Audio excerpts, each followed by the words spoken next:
Mesdames, Messieurs, soyez les bienvenus. On vous accueille à Dubaï. Je sais, on a reçu des réflexions nous disant que, oui, pourquoi on n'est pas à l'extérieur? On a volontairement fait le choix d'installer le studio juste à la sortie de cet événement dont on vous parle depuis quelques jours sur nos antennes, les Journées du pétrole, pour être sûr qu'on attrape les bons interlocuteurs, d'autant plus que ce sont des interlocuteurs de très haut niveau. Et pour cette émission, on va vous présenter du lourd, puisqu'il s'agit ni plus ni moins que du concepteur de cette journée, M. Gatien Mweli. Bonjour. Bonjour Olivier. Merci, parce que depuis, je n'arrête pas de vous voir courir à gauche et à droite, et là, on a réussi à vous attraper grâce à des personnes qui sont en coulisses. Je les remercie, ils savent que je les remercie. Mais concrètement, c'est quoi cette chose-là dont on parle, Journée pétrole? Merci pour l'opportunité que vous me donnez de parler des Journées pétrole. Qu'est-ce que c'est que les Journées pétrole? Les Journées pétrole sont nées en 2023 d'un constat simple.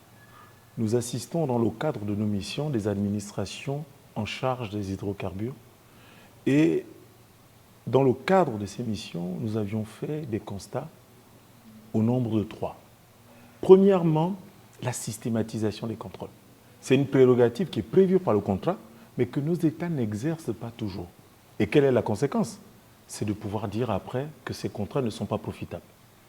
Deuxième constat, c'est le fait que certaines dispositions de ces contrats ne sont pas correctement rédigées et emmènent à des imprécisions. Ce qui fait que dans le traitement, dans l'application de ces contrats, de ces dispositions, on peut avoir des interprétations qui ont des incidences significatives. Et le dernier constat qu'on a pu faire, significatif, c'est la collecte des données. Le principe du CPP, c'est que l'ensemble des données qui sont réalisées... Je vous arrête tout de suite, oui. Parce que c'est un acronyme qui vous est peut-être familier, mais oui. Pour nous, CPP, cours préparatoire, je ne sais pas. Très bien, effectivement. Contrat de partage de production, CPP. C'est un contrat qui est mis en place pour pouvoir faciliter l'exploitation des hydrocarbures au Gabon. En Afrique, pardon. C'est lapsus révélateur parce qu'en fait, il nous vient du Gabon, on en parlera tout à l'heure. Mais je suis au service de l'Afrique, voilà. Oui. Alors, pourquoi en fait ces contrats? Ces contrats ont été créés la première fois en 1966. Ils viennent d'Indonésie. Pourquoi? Parce qu'avant, il y avait des concessions qui étaient les premiers contrats. Et les concessions donnaient aux opérateurs des périodes très longues d'exploitation et où l'État n'avait aucun regard. La seule chose que l'État avait, c'était uniquement un impôt. Et là, les États estimaient qu'ils étaient lésés. Et donc, on a mis en place des CPP. Et ces CPP ont quoi comme particularité? Première chose, c'est que dès lors que la production est démarrée, l'État a toujours un revenu.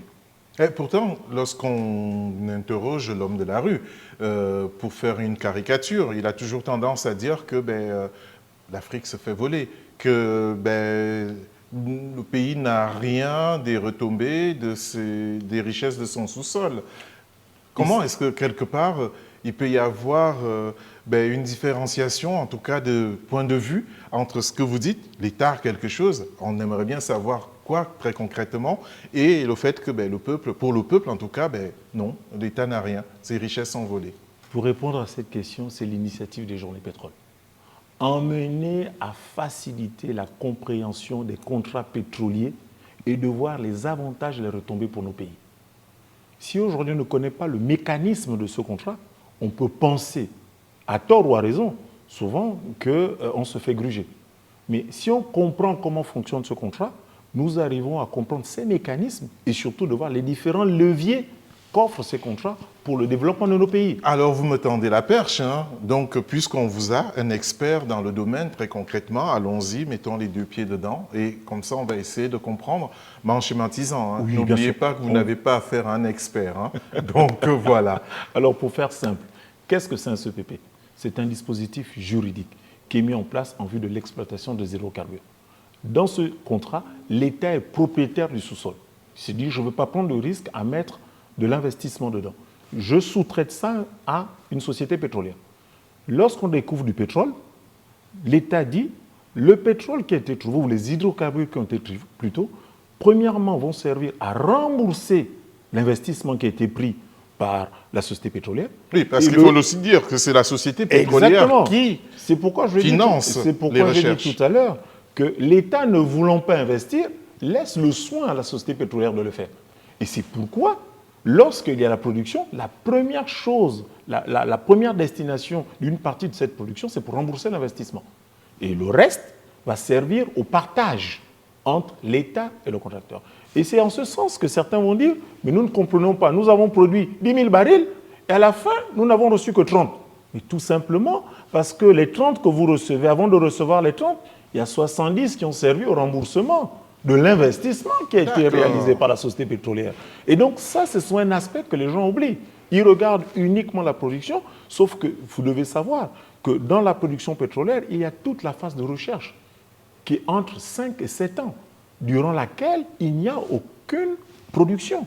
Et donc, toute cette partie est financée par la société pétrolière, où l'État ne prend aucun risque financier. Pour reprendre votre verbe, vous avez dit gruger tout à l'heure. Qu'est-ce qui me dit, moi, si... allez, on va prendre Gabon, puisque vous avez parlé de l'exemple de Gabon en lapsus. Je suis gabonais. Qu'est-ce qui me dit que l'entreprise que j'ai appelée comme prestataire ne va pas me dire, oui, j'ai investi 70 barils, mais en fait, il n'en a investi que 30. Comment je vérifie? Le contrat, rien que le contrat. Parce que le contrat, c'est la loi des parties. C'est lui qui fixe les droits et les obligations de chacune des parties. Et donc, à l'intérieur de ce contrat, il y a en amont une négociation. D'où le thème de cette année, la négociation et le suivi. Pourquoi? Parce que la négociation va fixer les avantages attendus du contrat durant toute la vie de ce dernier. Et donc, il est important qu'en amont, cette négociation doit être faite. Mais elle est faite sur quelle base? Premier élément, il faut connaître les attentes des sociétés pétrolières. Deuxièmement, je dois connaître mon bassin sédimentaire parce que c'est mon fonds de commerce. C'est celui que je vais mettre à la disposition des sociétés pétrolières pour les attirer. Et donc, troisième élément, c'est les modèles économiques. Comment est-ce que moi, je vais pouvoir discuter avec ces opérateurs en sachant que j'ai un bassin sédimentaire et je dois définir les conditions fiscales et économiques. Et pour pouvoir définir ces éléments, il me faut un outil qu'on appelle le modèle économique, qui va me permettre de pouvoir déterminer, de faire des simulations des revenus attendus sur la durée. Et ce sont ces éléments qui vont permettre d'avoir des discussions avec l'opérateur en disant, c'est tout simplement une négociation, c'est chacun veut tirer le plus haut et à chacun d'avoir les arguments. Et le modèle économique constitue un argument pour pouvoir tirer la couverture de son côté de manière à avoir un contrat équilibré et surtout qui profite à chacune des parties. Oui, mais ça voudrait dire qu'il faut qu'on ait déjà des experts dans le domaine. Prenons, il y a certains pays en Afrique où il y a une jeune génération qui a pris le pouvoir. Je ne suis absolument pas du tout en train de mettre en doute leurs compétences, mais ils sont face à des multinationales qui ne sont pas des enfants de cœur. Comment est-ce qu'on réussit à nager dedans pour bien comprendre dans ces méandres tous les codes qu'il faut? Un des éléments clés, la participation aux journées pétrole. Quel est l'objectif des journées pétrole? Je sens que je vous ai tendu la perche. C'est outiller les acteurs africains pour une meilleure gestion de leurs contrats. Et quel est l'élément fondamental des journées pétrole? C'est le partage d'expérience. Les erreurs que certains ont commises peuvent profiter aux autres. Et juste pour vous dire, là en sortant de la session, j'ai une dame qui vient me voir en me disant le point que vous avez abordé sur les stocks, dès que je rentre, j'en discute avec mon chef pour qu'on le mette en application parce que c'est pratique. Vous voyez que là, elle n'a pas eu besoin de pouvoir, avec le partage d'expérience, elle a eu un élément qui permet d'être profitable et bénéfique instamment. Elle n'a pas besoin aujourd'hui de la monnaie. Et donc ça, les journées pétrole concourent au renforcement des compétences du personnel, qui est un élément important, mais à côté de ça, également, il faut disposer d'outils indispensables qui vous permettent de pouvoir discuter d'égal à égal. Alors, je pense qu'il y a des gens qui vous découvrent en ce moment à l'antenne et qui se disent, mais tiens, ce que raconte ce monsieur m'a l'air très intéressant, mais ils vont se poser des questions en se disant, mais comment ça se fait qu'un Africain qui a une magnifique idée et qui dit qu'il voudrait aider d'autres Africains à échanger entre eux, mais il va mettre cette idée où? À Dubaï, loin, loin, loin, loin, loin là-bas.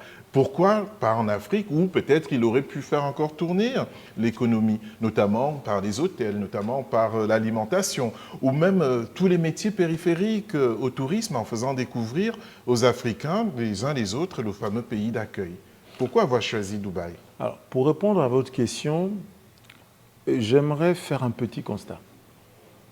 Le modèle économique de nombreux pays africains producteurs de pétrole ont montré leurs limites. Pourquoi? Parce que ces modèles sont basés uniquement sur la rente pétrolière. Qu'est-ce qui manque à nos pays? C'est la transformation, la diversification de leur économie. Et en ce sens, Dubaï est un exemple. Quand vous dites transformation, on ne parle pas de raffinage. J'en viens. On ne parle pas de raffinage. Non, du tout, j'en viens. Okay. Qu'est-ce que j'entends par la transformation de l'économie? C'est d'emmener une économie où on va développer l'ensemble des secteurs. Le secteur secondaire, le secteur primaire, qui sont aussi des secteurs aujourd'hui à forte valeur ajoutée et qui aujourd'hui contribuent de façon significative aux revenus de nos États. Or, nous aujourd'hui, quand nous regardons en Afrique, la plupart de nos pays producteurs sont encore avec un secteur primaire fort et un secteur embryonnaire, le secteur secondaire et tertiaire. Aujourd'hui, qu'est-ce qui porte l'économie de Dubaï? C'est les services et les services portuaires. Pourquoi? Parce que Dubaï a utilisé aujourd'hui les recettes, les revenus du secteur pétrolier comme effet de levier pour transformer les autres économies. Et nous, ce que nous voulons, à travers ce modèle, pourquoi pas s'en inspirer, bien sûr, en l'adaptant aux spécificités de chacun des pays africains. Donc, la raison pour laquelle on vient ici. Quelqu'un ne vous dira pas que peut-être les pays du Maghreb, par exemple... Premièrement, il y a ça. Oui. Un autre élément aussi important, c'est nous avons aujourd'hui un partenaire qui s'appelle SP Global, qui est une référence en matière d'analyse des marchés énergétiques. Le fait d'être à Dubaï nous permet d'avoir facilement le contact et l'accès à ce type d'acteurs qui ont un rôle majeur dans l'analyse et les marchés énergétiques. Et donc, il est important, à travers cette plateforme qu'est Dubaï, de pouvoir aujourd'hui bénéficier d'une part de leur expérience, mais aussi de pouvoir obtenir des acteurs qui ont un rôle très important dans le secteur des hydrocarbures. Combien de pays il y a, combien de participants et concrètement pour ceux qui découvrent, que doivent-ils faire pour vous rejoindre? J'imagine il y aura une autre édition l'an prochain. Alors, pour vérifier un petit rappel, on a commencé en 2023 avec... Ça allait être l'objet de ma prochaine question. J'ai anticipé. Je vous en prie. Voilà. Voilà. On va y changer de place. Voilà. Et donc... Non, tout simplement, faire un rappel, on a commencé cette initiative en 2023, avec un certain nombre de partenaires qui ont cru en nous et qui nous ont fait croire qu'on pouvait aller loin. On a commencé avec 6 pays, 60 participants. La deuxième édition, on avait 7 pays, 21 administrations. Wow. Là, on a une dizaine de pays. Tout ceci pour dire qu'il y a un intérêt, en fait, aujourd'hui, avec le secteur des hydrocarbures. Les Africains se sont rendus compte que l'exploitation des hydrocarbures pouvait être gérée autrement. Et je pense que les journées pétrole constituent un cadre de référence où les Africains peuvent se parler. Parce que qu'est-ce qu'on constate aujourd'hui? Nous ne nous parlons pas assez. Il n'y a pas assez de synergie sud-sud. Et les journées pétrole constituent, je dis cet élément-là, qui permettent de pouvoir échanger et surtout de trouver des solutions durables par les Africains et pour les Africains. Comme vous avez répondu à la question que je vais vous poser juste après celle-ci, je vais revenir sur une autre. Vous n'allez pas à contre-courant ou que répondez-vous justement au Nord, puisque la grande mode, c'est plutôt aux énergies renouvelables. Ce n'est pas un peu, quelque part, soit tuer cette initiative dans l'œuf ou alors garder la tête des Africains sous l'eau? Parce qu'eux, ils ont utilisé justement ces ressources pour se développer. Quelque part, ils empêchent les pays du Sud de pouvoir utiliser en ajoutant des critères qui sont très écologiques à la mode. Avant la guerre russo-ukrainienne, que disait-on? Abandonner l'exploitation des industries extractives. Elles sont polluantes.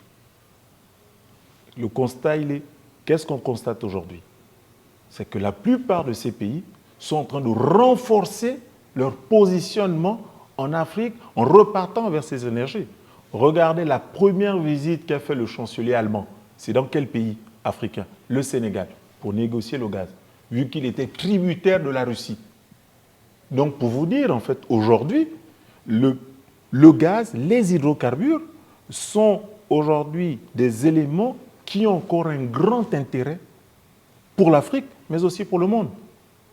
Et donc, il n'y a qu'à voir avec l'exemple de la guerre en Ukraine, où chacun des pays a voulu aujourd'hui redéfinir sa stratégie énergétique en repartant vers ce qu'il disait polluante, et donc il faudrait avoir une transformation écologique. Donc, pour vous dire, en conclusion, l'Afrique a encore un potentiel, et c'est pourquoi nous disons, ne restons pas que dans l'exploitation des hydrocarbures, il faut utiliser ces hydrocarbures comme un effet de levier pour développer et transformer les économies, pour éviter d'être tributaires uniquement de la dépendance des hydrocarbures. Ah, ça, c'était votre conclusion. Moi, avant de Non, ce n'est pas ma conclusion. Oui, oui. La conclusion à votre question. Oui, tout à fait. Moi, je vais revenir parce que quand on vous regarde, on s'est dit, mais c'est un grand gourou de tout ce qui est énergie du sous-sol liquide, comme on dit chez nous, l'or noir. Est-ce qu'on peut savoir un peu qui vous êtes, avoir votre parcours, ne serait-ce que pour les téléspectateurs qui ont la curiosité de vous découvrir?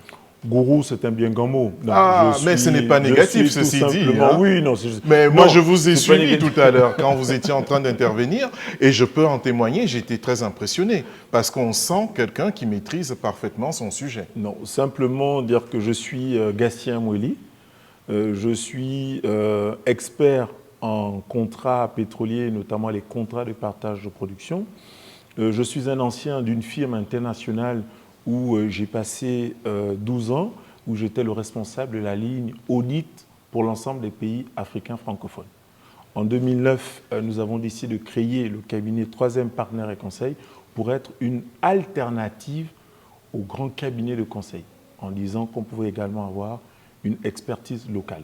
Et c'est en ce sens, regard africain. Un regard africain. Et c'est en ce sens qu'on a créé le cabinet Troisième Partenaire et Conseil en 2009, avec la vocation et l'ambition d'accompagner les pays africains dans les métiers de conseil et notamment à travers la formation et le renforcement des compétences de l'ensemble des acteurs qui interviennent directement, indirectement dans la gestion des hydrocarbures. Ce n'était pas du tout une question anodine, hein, parce que là, on a une plateforme, Vox Africa, c'est diffusé dans plusieurs pays africains et même au-delà du continent.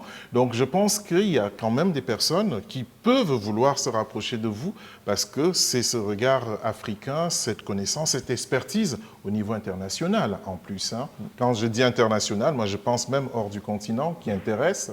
Donc, ces personnes-là, si elles veulent se rapprocher de vous, peut-être pour bénéficier de votre expertise, de votre accompagnement, ou ne serait-ce que se rapprocher, parce que je n'ai pas toutes les questions, je n'ai pas la science infuse, ils ont aussi leurs questions. Comment pourraient-ils faire? Êtes-vous accessible ou il faut uniquement qu'ils viennent aux Journées Pétrole? Non, quand même pas. Nous avons aujourd'hui, nous avons le cabinet à un site, le cabinet Troisième Partenaire Conseil, où ils peuvent avoir des informations et rentrer en contact avec nous. Nous avons à l'intérieur de ce site l'ensemble des services proposés ainsi que les différents contacts des responsables du cabinet. Comme on va vers la fin de l'émission, j'aimerais bien vous savoir qu'est-ce que vous attendez, par exemple, de cette troisième édition. Qu'est-ce qu'il faudrait pour que, dans votre fort intérieur, vous dites, tiens, je suis satisfait de ce que j'ai pu accomplir? Pour répondre à cette question, j'aimerais revenir sur le thème central de cette édition, la négociation et le suivi. Ce que nous voulons sortir, c'est que les personnes ont le réflexe, lorsqu'on va négocier, de savoir qu'est-ce que je dois retenir et qu'est-ce que je dois prendre en compte dans la négociation pour que ces contrats soient profitables. C'est ce que nous voulons aujourd'hui. Et donc, à travers cette édition, c'est que les gens puissent être sensibilisés aux différents éléments à prendre en compte sur les aspects fiscaux, sur les aspects réglementaires, sur les aspects environnementaux, de manière à ce que, lorsqu'on négocie, tous ces éléments soient intégrés et ne pas se focaliser, comme on a souvent vu, que sur les aspects financiers. L'intérêt d'un contrat pétrolier, c'est qu'il puisse bénéficier au plus grand nombre et qu'il ne soit pas limitatif. Et un contrat pétrolier, ça, sur combien de temps? Est-ce que c'est comme un bail locatif? Je pose peut-être une question qui peut vous sembler triviale, mais pour les novice comme moi, ça permet d'avoir une idée à peu près en gros, et ça va m'amener à savoir à peu près quels sont, enfin, au niveau ratio, le nombre de pays africains qui aujourd'hui bénéficient de cette richesse de l'or noir. Le CPP est exploité aujourd'hui par plus de 26 pays africains. Et l'élément, la question que vous avez posée, les contrats sont généralement sur une vingtaine d'années. Et vous voyez, il est important sur une vingtaine d'années de pouvoir bien encadrer la gestion de cette ressource, car vous voyez la durée, il est important que pour cette durée-là, nous puissions savoir qu'est-ce que les États vont gagner en amont, de manière à ce que les prévisions qui ont été faites en avant ne font que l'objet de suivi, afin de s'assurer qu'elles contribuent efficacement et durablement aux pays africains. Alors, dernière question avant de vous laisser carte blanche, où vous aurez votre caméra et vous pourrez aborder tout sujet que vous voulez en parlant directement aux téléspectateurs, mais toute dernière question. Imaginons aujourd'hui, j'arrive au pouvoir. Attention, je tiens à signaler, j'ai des origines camerounaises, je n'ai aucune envie de faire un coup d'État. Je sais que certains se posent des questions quant à l'actuel chef d'État sur place, mais imaginons j'arrive au pouvoir au Cameroun, il y a déjà des contrats en place. Est-ce que j'ai possibilité de les casser, de renégocier ou justement de suivre vos conseils en vous prenant comme conseiller pour ne pas me faire avoir par les multinationales? Je vous disais tout à l'heure, le contrat, rien que le contrat. Oui, mais s'il est déjà signé. Le contrat, rien que le contrat. Pourquoi? À l'intérieur du contrat, il existe des dispositions qui permettent de définir les droits et les obligations de certains. Je vous ai dit tout à l'heure, un opérateur qui vient, il engage des coûts pendant une certaine durée. Il faut qu'on puisse garantir et protéger. Donc je suis prisonnier alors des et donc, signatures. Attention, il y a ce qu'on appelle une clause de stabilité qui permet de garantir et de protéger les investissements des opérateurs. Pourquoi? Le fait de pouvoir remettre en cause régulièrement des contrats vous permet de donner une image négative au climat des affaires du pays, en disant vous ne respectez pas les engagements que vous avez pris préalablement. Et donc, il est important, lorsqu'on signe un contrat, de pouvoir prendre en compte tous ces éléments, d'où le thème que nous avons, la négociation, parce que sur les aspects juridiques, nous allons voir les clauses de stabilité et surtout dans quelles conditions on peut renégocier un contrat de manière à préserver l'équité et l'équilibre du contrat pour chacune des parties. Alors, je vous laisse 2 minutes, puisque c'est le temps qui nous reste avant de dire au revoir. Carte blanche, à vous de jouer. Voilà votre caméra. Ravi de pouvoir passer à Vox Africa, tout simplement pour dire que les Africains doivent pouvoir se prendre en main. Et pour pouvoir se prendre en main dans la gestion des hydrocarbures, il convient d'être bien formé, d'être bien outillé. Et nous, troisième partenaire et conseil, nous avons fait le pari et l'engagement d'accompagner les acteurs africains dans cet objectif-là, de manière à ce que nous puissions avoir une Afrique gagnante. Que nous puissions avoir une Afrique gagnante, chez Vox Africa, la voix d'une Afrique fière. Je voudrais remercier Sénabou et François qui nous ont permis tout simplement de vous avoir ici sur le plateau. Nelly était à la technique et puis merci aussi à Aristide à la direction de la programmation. Quant à moi, en vous remerciant une fois de plus de nous avoir accordé votre temps, parce que je sais qu'il est précieux, je vous vois courir tout le temps. Je dis aux téléspectateurs qui le veulent bien, rendez-vous pour de nouvelles aventures, mais à mon avis, je crois que ça reste toujours encore à Dubaï pour une nouvelle émission Journée Pétrole. Allez, à très bientôt, au revoir.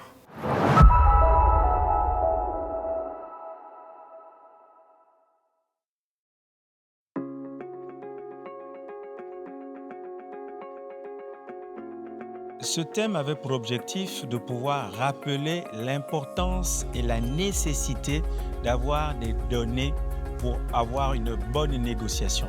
La négociation est un mécanisme qui permet entre deux parties de pouvoir obtenir des avantages durables d'un contrat.